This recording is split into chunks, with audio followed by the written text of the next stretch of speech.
અર્જુન મોઢવાડિયા કોંગ્રેસ છોડી ભાજપમાં ગયા. આક્રમક વ્યક્તિત્વ, આક્રમક નેતા વિરોધ પક્ષનું. આમ કહેવાય કે તે મટીરિયલ જ વિરોધ પક્ષનું હતું. એવું મટીરિયલ હવે કોંગ્રેસ ગુમાવી ચૂક્યું છે. કઈ રીતે જુઓ છો? બધી ઝંખનાઓ ક્યાંથી પૂરી કરી જાઉં, સિતારો તો છું નહીં કે નભથી ખરી જાઉં. હવે મારી પાસે અંતિમ તક છે. હવે હું મરણિયો ન થાઉં તો મરી જાઉં. હું અર્જુનભાઈને મળવા ગયો હતો એમના નિવાસ સ્થાને. અચ્છા.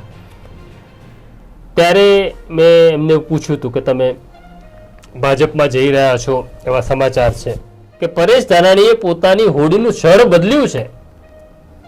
એ નવી દિશામાં હવે પ્રવાસ તરફ જઈ રહ્યા છે.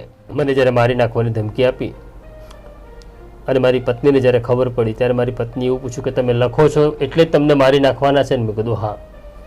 અને એણે મને એવું પૂછ્યું કે તમે મરી જાઓ પછી અમને બીજું કોઈ કારણ ખબર નહીં પડે ને? મેં કીધું ના. તો કે તમે લખતા લખતા મરી જજો. ભાજપના જ નેતા જ્યારે તૂટી અને કોંગ્રેસમાં સામેલ થશે તો પણ પ્રશાંત દયાળનું સ્ટેન્ડ આ જ રહેશે. મને વ્યક્તિગત રીતે ખબર છે કે અર્જુનભાઈ અમિત શાહને જરાય પસંદ કરતા નથી. કોંગ્રેસનું શાસન હતું ત્યારે હું આ જ રીતના એવું ભાજપ સાથે રહેતો. આ કેવી લાચારી, કેવું સમાધાન! તમે નરેન્દ્ર મોદી કે અમિત શાહને ન હરાવી શકો તો કઈ વાંધો નહીં, બહુ કદાવર નેતા છે, પણ તમે લડવાનું છોડી દો. ગુજરાતમાં હાલ સ્થિતિ રાજકારણની જોઈએ તો કોંગ્રેસ તૂટવા પર છે, કારણ કે અર્જુન મોઢવાડિયા અને અમરીશ ડેર જેવા નેતા તે ખોઈ ચૂક્યા છે. પરંતુ અર્જુન મોઢવાડિયા ભારતીય જનતા પાર્ટીમાં સામેલ થયા અને નવજીવન ન્યૂઝના માધ્યમથી અમે જે અહેવાલો બતાવ્યા, અમે નવજીવન ન્યૂઝના માધ્યમથી અર્જુન મોઢવાડિયાને જે સવાલો કર્યા ત્યારે કેટલીક કમેન્ટ્સ આવતી હતી. એમાં કમેન્ટ્સમાં એવું લખવામાં આવતું હતું કે અર્જુન મોઢવાડિયા ભાજપમાં ગયા તો આટલું માઠું પ્રશાંત દયાળને કેમ લાગે છે? તો એ પણ વાત આવતી હતી કે અર્જુન મોઢવાડિયાને જે તમે તીખા સવાલ કરી રહ્યા છો તો એ એમની મોટપ છે કે તમારી સાથે તેઓ ઇન્ટરવ્યૂ આપે છે કે જ્યારે તેઓ જાણે છે કે નવજીવન ન્યૂઝના સવાલો કેટલા કડક હોય છે. આ બધી જ વાતો વિશે આપણે આજે વાત કરવી છે. પ્રશાંત દયાળને શા માટે માઠું લાગે છે?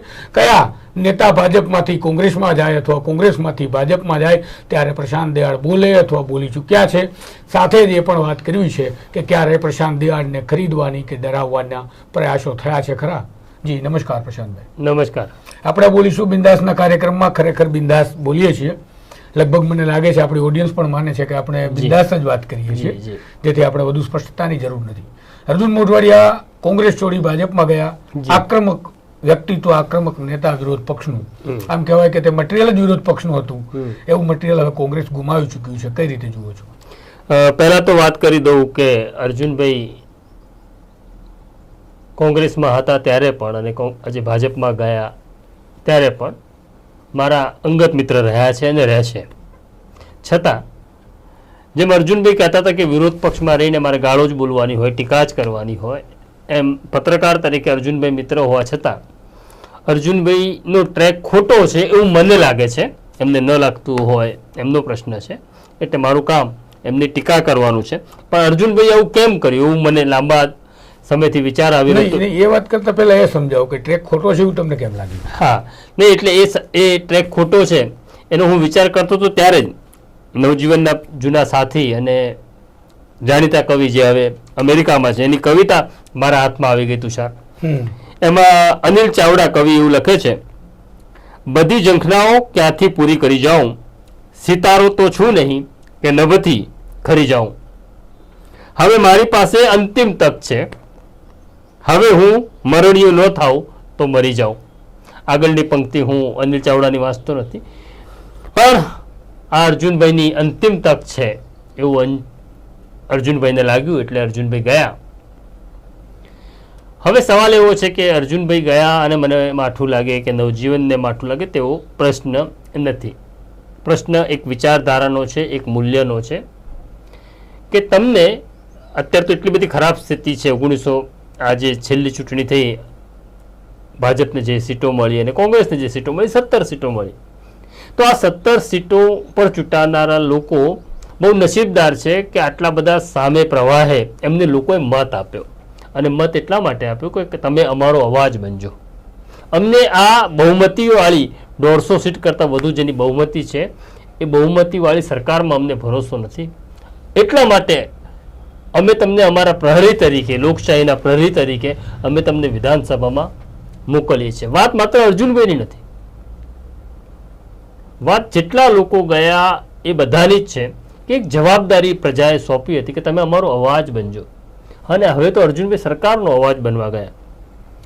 સવાલ બીજા બધા કરતા થોડો અર્જુનભાઈ માટે મને જુદું એટલા માટે લાગે છે, અને મને થોડીક કડવાશ મારા બોલવામાં આવે છે, અથવા મારા બોલવામાં ગુસ્સો આવે છે. એનું કારણ એવું છે કે અર્જુનભાઈને હું લગભગ છેલ્લા 2.5 દાયકાથી નજીકથી ઓળખું છું, એ મને નજીકથી ઓળખે છે, અને અમે અનેકો વખત લોકોના પ્રશ્નો માટે ભેગા થતા, લોકોની વેદના માટે ભેગા થતા, કઈ રીતના એ સરકારમાં બેસીને લોકોની વાત સરકાર સુધી પહોંચાડી શકે, અને હું એક પત્રકાર તરીકે કેવી રીતના લોકોનો અવાજ બની શકું એની અમે ચર્ચા કરતા, એકબીજાને મદદ કરતા. અને એ અર્જુનભાઈ હવે ઉંમરના એ મુકામે કે જ્યારે એમણે બધું જ ભોગ્યું છે, એ કોંગ્રેસની સરકારમાં મંત્રી રહી ચૂક્યા, એ પ્રદેશ પ્રમુખ રહી ચૂક્યા, ધારાસભ્ય, આ સામા પ્રવાહી ધારાસભ્ય બન્યા, અને ત્યારે ઉંમરના એક એવા મુકામે જ્યાં હવે એમને 65 વર્ષની ઉંમર થઈ, ત્યારે એમને જવું પડે. એવી તો શું મજબૂરી, મારા મિત્રની એવી કઈ મજબૂરી આવી કે મારા મિત્રએ જવું પડે? સમજાય છે મને કે માણસ ક્યારેક થાકે. ગુજરાત કોંગ્રેસની સ્થિતિને હું થોડોક સમજવાનો પ્રયત્ન કરું છું તો એવું છે કે છેલ્લા 95થી લઈને હમણાં સુધી જે રીતના ભારતીય જનતા પાર્ટીની સરકાર બને છે, એમાં નિરાશા આવી બહુ સ્વાભાવિક છે. તમને એવું લાગે કે 95માં તમારી સરકાર ન બની તો 98માં બનશે, 98માં ન બની તો તમને એવું લાગે ભલે 2002માં બનશે, 2002માં ન બની 7માં બની, સરકાર જ ન બને તમારી. નિરાશા આવી સ્વાભાવિક છે. પણ અર્જુનભાઈ જેવા માણસને નિરાશા આવે તો મને એવું લાગે છે મારા મિત્રએ એ ખૂણામાં બેસી જવાની જરૂર હતી. અચ્છા, પણ વફાદારી.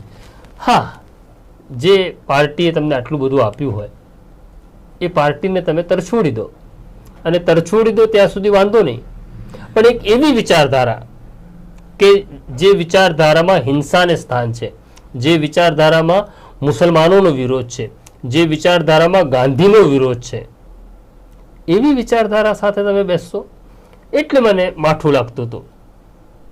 પણ એટલે મારી ભાષામાં કડવાશ આવતી હતી, મારી ભાષામાં નારાજગી આવતી હતી.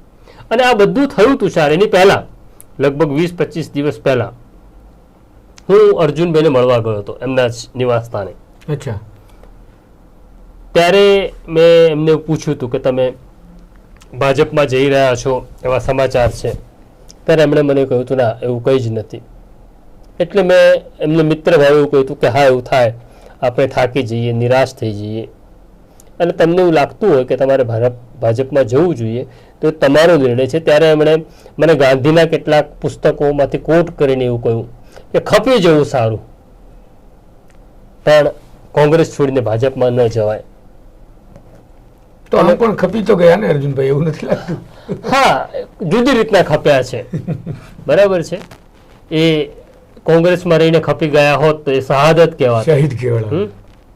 પણ આ શહાદત નથી. મને એવું લાગે છે કે મારો મિત્ર ભાજપમાં જઈને પણ ખુશ નથી.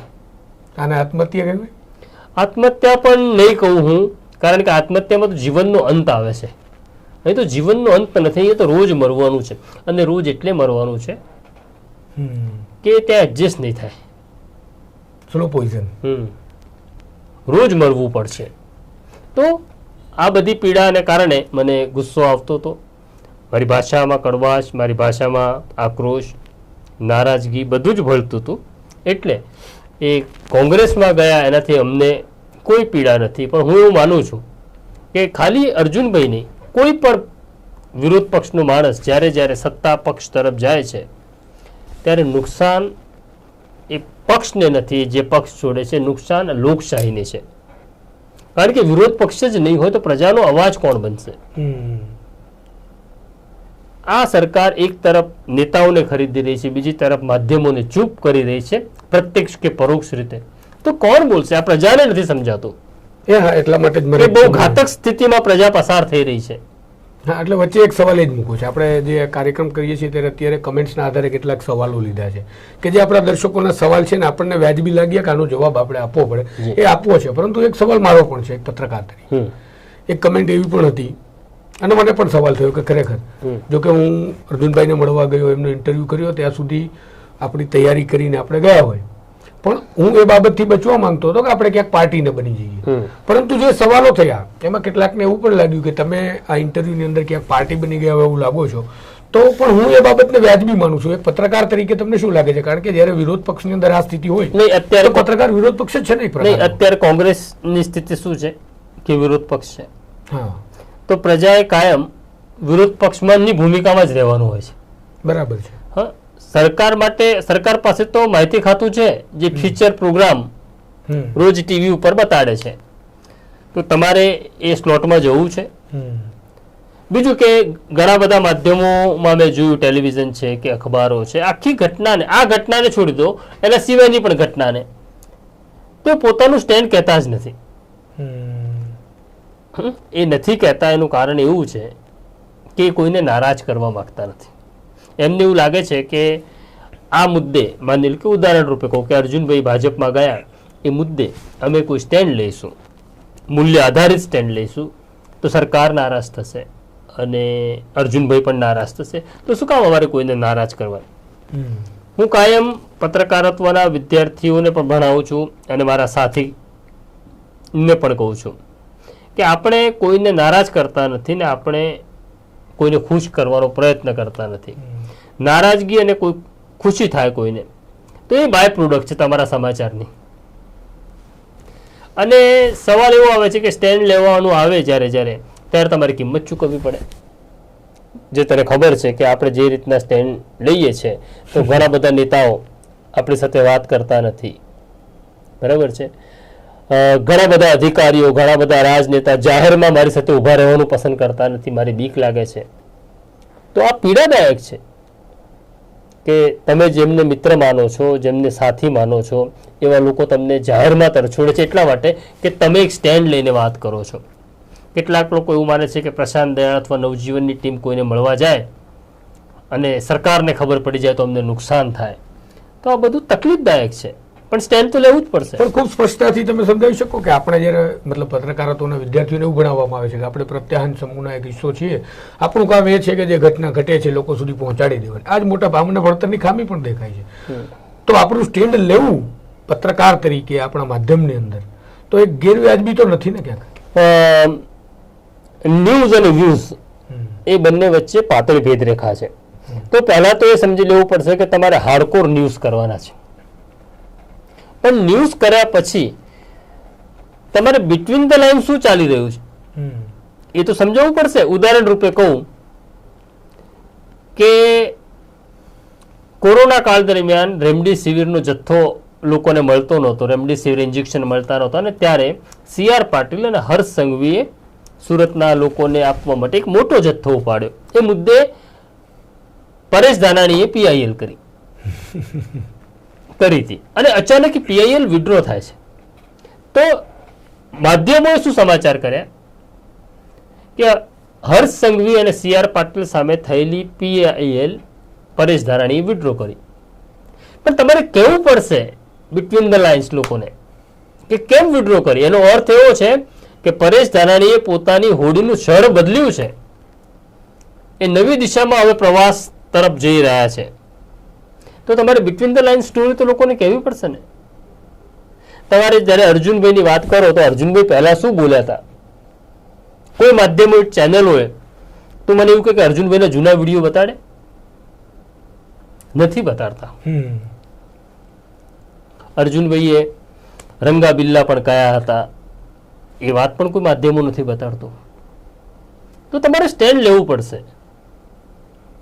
તો પત્રકારનું કામ જ એ છે કે સમાજને અરીસો બતાડવો છે, એને આ ચહેરો જોવો છે, આ સમસ્યા જોવી છે, સમજવી છે, એ એનો વિષય છે. પણ તમારે તો બોલવું જ પડશે ને તમારે કહેવું પડશે.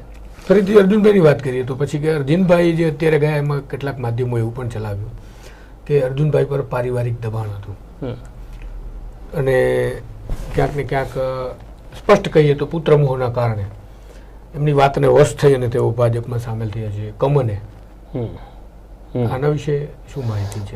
હું એક માનું છું, એટલે મારા વ્યક્તિગત અનુભવથી પણ માનું છું કે તમે પત્રકાર હો, તમે પોલીસ અધિકારી હો, તમે IAS અધિકારી હો, તમે રાજનેતા હો, ત્યારે તમારો પરિવારનો મત તમારા માટે બહુ મહત્વનો સાબિત થતો હોય છે.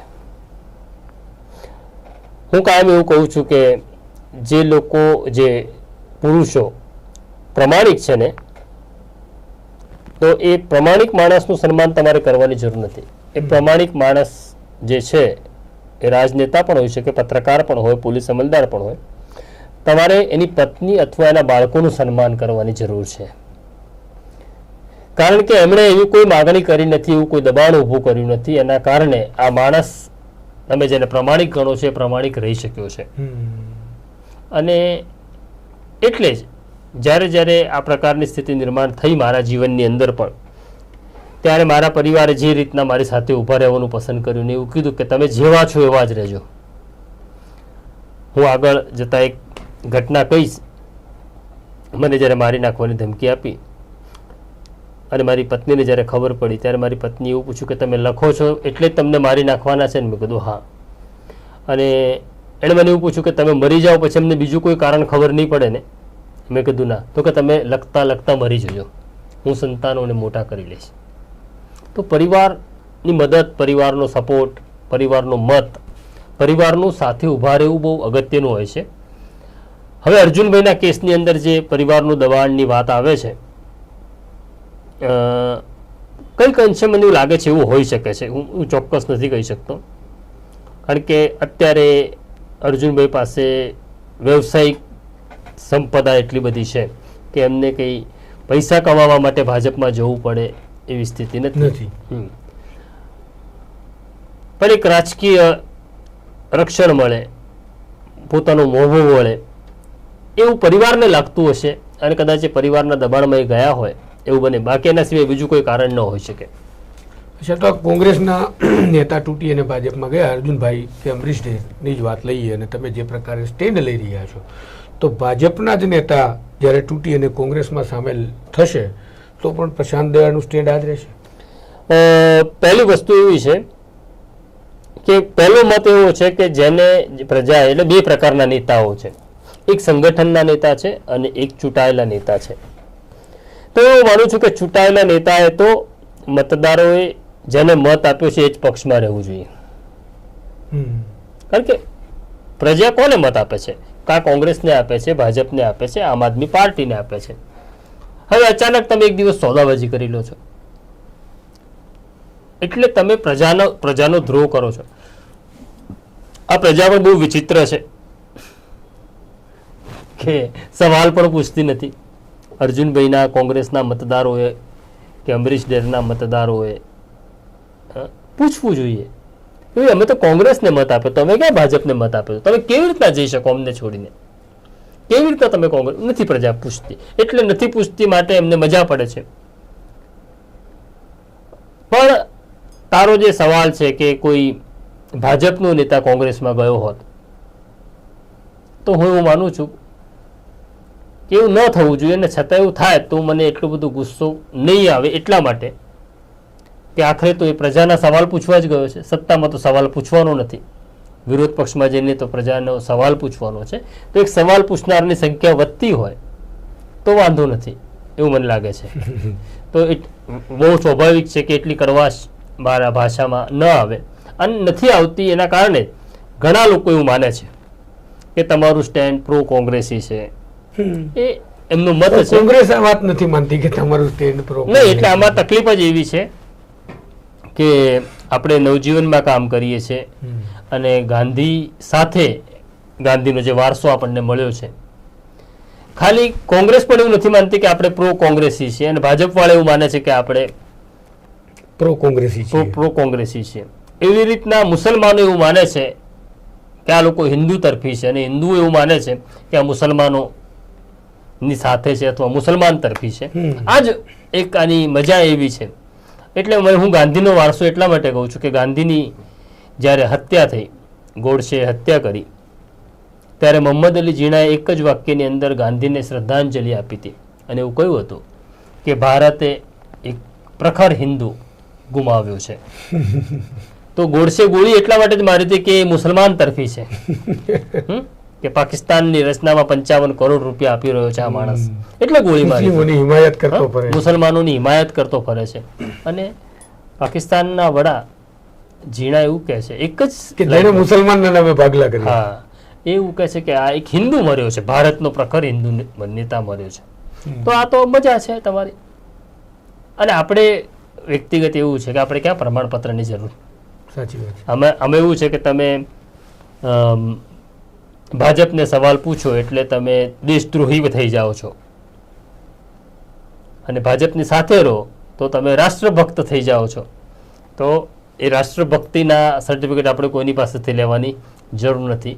રોજ સાંજે પથારીમાં પડીએ ત્યારે મસ્ત ઊંઘ આવે છે, અને રોજ સવાર થાય ત્યારે પત્રકારત્વનું આ ખાડો ખોદવાનું કામ કે આગળ વધવું છે એ કરતા રહીએ છીએ. તો આજે તમે કીધું કે તમને એવું માઠું નહીં લાગે કે એક સવાલ કરનારો વધે છે એની સંખ્યા, વાત પણ સાચી માનીએ તો હવે અર્જુનભાઈ અને અમરીશ ડેર બંને ભાજપમાં સામેલ થયા. તમે કીધું કે પૈસાની જરૂર નથી, બીજો કોઈ અમરીશ ડેર પણ સંપન્ન માણસ છે, એને એમને પણ પૈસા, પણ કેટલીક વખત આ બધામાં શું થાય છે, એક તો નિરાશા પહેલી વસ્તુ, અને બીજું એવું થાય છે કે આઈડેન્ટિટી ક્રાઇસિસ,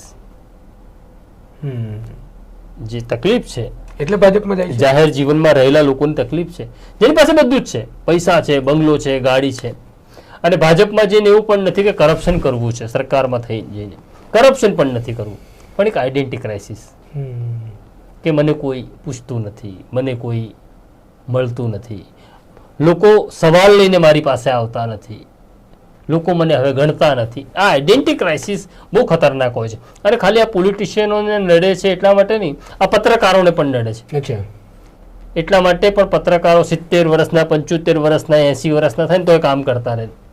એને એવું લાગે છે કે હવે હું કામ બંધ કરી દઈશ તો મને સીએમ ઓળખવાનું બંધ થઈ જશે, મને પોલીસ કમિશનર નહીં ઓળખે તો મારું શું થશે એમ. તો એ નથી ખબર પડતી કે ભાઈ તું ઉંમર 25 વર્ષની થઈ ને ત્યારે સીએમ તને નહોતો ઓળખતો, તું જન્મ્યો ત્યારે પણ તને સીએમ નહોતો ઓળખતો. હા, તો કઈ વાંધો નહીં, એક દિવસ અટકવાનું છે, પણ એ નથી અટકાતું. અને આઈડેન્ટિટી ક્રાઇસિસને કારણે એટલે કલાકારોમાં પણ થાય છે, પત્રકારોમાં પણ થાય છે, સાહિત્યકારોમાં પણ થાય છે. આ આઈડેન્ટિટી ક્રાઇસિસનો પ્રોબ્લેમ છે. આપણે માની લઈએ છીએ એટલા માટે વાત ખાલી એટલી છે કે આપણે માની લઈએ છીએ કે હું છું, મારા વગર કઈ નહીં. હા, એટલે મારી આસપાસ હોવું જોઈએ, વિશ્વ હોવું જોઈએ. પણ તમે કીધું આઈડેન્ટિટી ક્રાઇસિસના કારણે કદાચ આ નેતાઓ જતા હશે, અથવા તો બીજા કોઈ લીધે ડરનું કહેવાનું. ભાજપમાં જતા નેતાઓ માટે કોંગ્રેસના શક્તિસિંહનું કહેવું છે કે ડર, જેને ખરીદી નથી શકાતો તેને ડર, અને જે ડરતો નથી તેને ખરીદ શક્તિ ભાજપનું મૂળ કારણ છે. બરાબર. તો આવું પત્રકારો માટે પણ હોતું હશે. મેં અર્જુનભાઈને જ્યારે સવાલો કર્યા એન્કાઉન્ટર, ફેક એન્કાઉન્ટર, કારણ કે આ બધી વાત આપણે અત્યારે એટલા માટે કરીએ છીએ કારણ કે એ અર્જુન મોઢવાડિયાને આજના યુવાનો નથી ઓળખતા, એને જોયા જ નથી ગૃહમાં એવું બોલતા કે કેવા સમાચારો આવતા. ફેક એન્કાઉન્ટર હોય, સ્નૂપિંગ કેસ હોય, એવા બધા સવાલો કર્યા. પછી મેં એમને એક વધારે સવાલ કર્યો. પહેલું જે એમનું સ્ટેન્ડ હતું કે સૌરાષ્ટ્રની અંદર ગેંગો, ખાસ કરીને પોરબંદરમાં ગેંગો હતું, અને આવું તો દેશના ગૃહમંત્રી અમિત શાહ બોલી ચૂક્યા છે કે અહીંયાથી ભારતના કાયદાની હદ પૂરી થાય છે એવું લખતા પોરબંદરમાં. આ બધા સવાલો મેં એમને કર્યા. બધા સવાલોમાં મોટા ભાગે તે ડિનાય કરતા હતા. તો ડર હશે ને? ડર નથી. અર્જુનભાઈ એક વખત નક્કી કરી લીધું કોઈ પણ કારણસર, આપણે અત્યારે માની લઈએ કે પરિવારના દબાણ હેઠળ અથવા મિત્રોના દબાણ હેઠળ, કે હવે એમને એવું પણ માની લીધું હશે કે 65 વર્ષની ઉંમર થઈ છે, મારી પોલિટિકલ આ છેલ્લી ઇનિંગ છે, એવું માની લીધું હશે ને, એટલે એમણે સમાધાન કર્યું. અને સમાધાન તમે જ્યારે કરો ત્યારે તમારે કાયમ માટે સામેવાળાને રાજી રાખવાનો પ્રયત્ન કરવો પડે. કોઈ દિવસ એમને પોતાની વફાદારી કોંગ્રેસમાં સાબિત કરવાની જરૂર નથી પડી, કારણ કે એમને ખબર હતી કે મારે શું કામ મારી વફાદારી સાબિત કરવી છે. અહીંયા એમને સતત વફાદારી સાબિત કરવી પડે છે. મને એટલે નરેન્દ્ર મોદી માટે તો એવું કહે કે આદરણીય, બરાબર છે. મને વ્યક્તિગત રીતે ખબર છે કે અર્જુનભાઈ અમિત શાહને જરાય પસંદ કરતા નથી. એ પછી સોહરાબુદ્દીન એન્કાઉન્ટર હોય, હરેન પંડ્યાના મામલામાં તો ગૃહની અંદર 1 કલાક, હા બરાબર, એ જરાય પસંદ કરતા નથી. હવે એ અમિત શાહ માટે સારું બોલવું પડે. એટલે મને સમજાય છે કે અર્જુનભાઈ ને બહુ તકલીફ પડતી હશે, બહુ પીડા થતી હશે. હું જોઈ રહ્યો હતો અર્જુનભાઈ જ્યારે પ્રેસ કોન્ફરન્સમાં કે અલગ અલગ ચેનલોમાં આ વિષય પર વાત કરતા હતા, ને જ્યારે આદરણીય નરેન્દ્ર મોદી ને આદરણીય અમિત શાહ એ શબ્દ બોલતા હતા ને, ત્યારે એમની નજર સ્થિર નહોતી રહેતી. એમના ચહેરા ઉપર દેખાતી હતી તકલીફ મને. તો એમને તકલીફ પડતી છે કારણ કે એને નથી પસંદ કરતા, મને ખબર છે. હરેન પંડ્યા હત્યા કેસની વાત કરીએ તો વિધાનસભા ગૃહના વિઝ્યુઅલ જે આપણે બતાવ્યા, અર્જુનભાઈ અમિત શાહનું નામ સુદ્ધા નથી બોલતા, કારણ કે અશોક ભટ્ટ ઊભા થઈને જવાબ આપે ત્યારે અશોક ભટ્ટને એવું કહે છે કે તમે બેસી જાઓ, જવાબ આપશે. એ રીતે જવાબ માંગતા હતા. ત્યારે એના સવાલો હતા, ત્યારે એની ધાર જે કાલે મેં ઇન્ટરવ્યુ, એટલે મને કાયમ માટે લડનારો માણસ ગમ્યો છે તુષાર, બરાબર. અને હું કાયમ માટે જે લોકો સરકાર સામે લડે છે એવા લોકો સાથે જ રહ્યો છું. અત્યારે જે આ નવી પેઢી આવી છે અને જે લોકોએ મને જોયું નથી જૂના સમયમાં, એ લોકોને એવું લાગે છે કે હું પ્રો કોંગ્રેસી છું. પણ જ્યારે કોંગ્રેસનું શાસન હતું ત્યારે હું આ જ રીતના એવું ભાજપ સાથે રહેતો. અને પ્રદેશ કોંગ્રેસ સમિતિ છે ત્યાં પત્રકારોનું ટોળું રહેતું, 100-150 પત્રકારો રહેતા. અને ભાજપ ખાનપુર કાર્યાલય પ્રદેશ સમિતિ હતી ત્યારે અમે 4 કે 5 જ પત્રકારો ત્યાં આવતા હતા. અને અમને એવું લાગતું હતું કે એક દિવસ કોંગ્રેસને હરાવવી જોઈએ, ભાજપે હરાવવી જોઈએ, અને ભાજપ હરાવતું હોય તો એના માટે અમારે મહેનત કરવી જોઈએ. કારણ કે ભાજપ લડતું હતું ત્યારે, પ્રજા માટે લડતું હતું, પ્રજા માટે બોલતું હતું. તો એવું જ અર્જુનભાઈ પણ એક લડાયક યોદ્ધા, અને આ યોદ્ધા અચાનક જેની સામે લડતો એની સામે તલવાર મૂકી દે ત્યાં સુધી વાંધો નહીં, ઘૂંટણીએ પડી જાય. પોતાની વાત ખોટી સાબિત કરી છે અર્જુનભાઈ કાલના ઇન્ટરવ્યુમાં, પોતે ખોટું બોલતા હતા. બરાબર. આ તો પછી એવું થયું કે દરેકના ખાતામાં 15 લાખ રૂપિયા આવશે એવું અમિતભાઈએ કહ્યું હતું. એવું કહેનાર અમિતભાઈ કે એવું હવે નરેન્દ્ર મોદી કે અમિત શાહ માટે બોલનાર અર્જુન મોઢવાડિયા, આ બંનેમાં ફરક શું રહ્યો? તો સત્તા કેટલું બધું આપણને સમાધાન કરાવડાવે છે.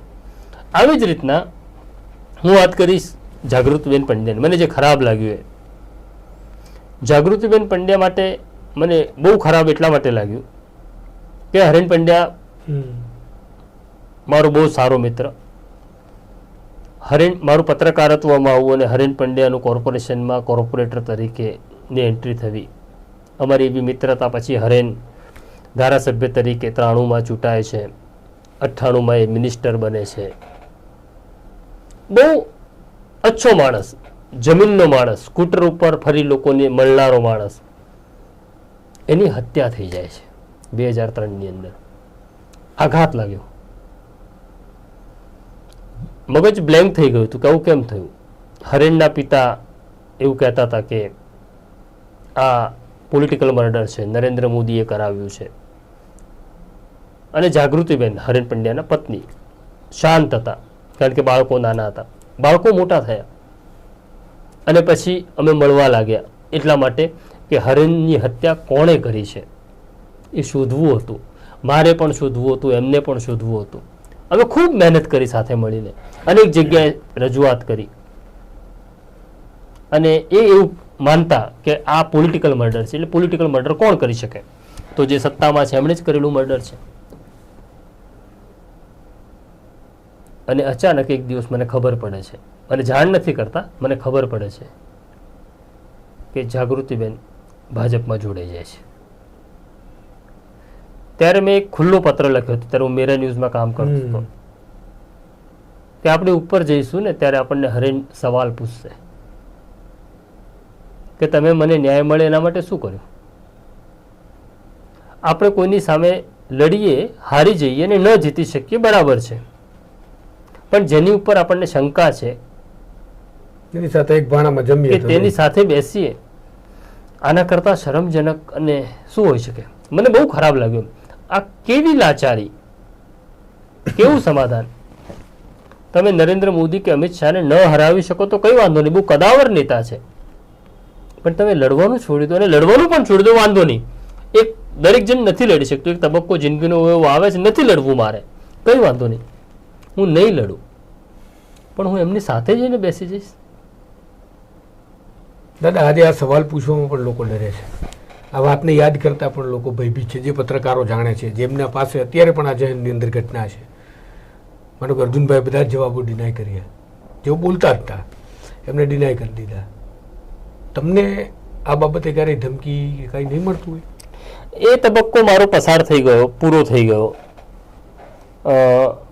જ્યારે જ્યારે પૈસાની ઓફરો આવી ત્યારે હું મારી જાતને પોતાને બચાવી શક્યો.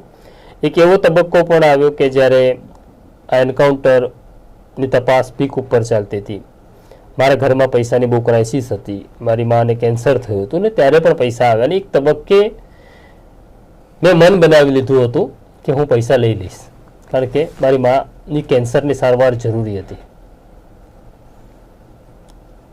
ત્યારે મારી પત્નીની જે ભૂમિકા હતી અને એણે મને રોક્યો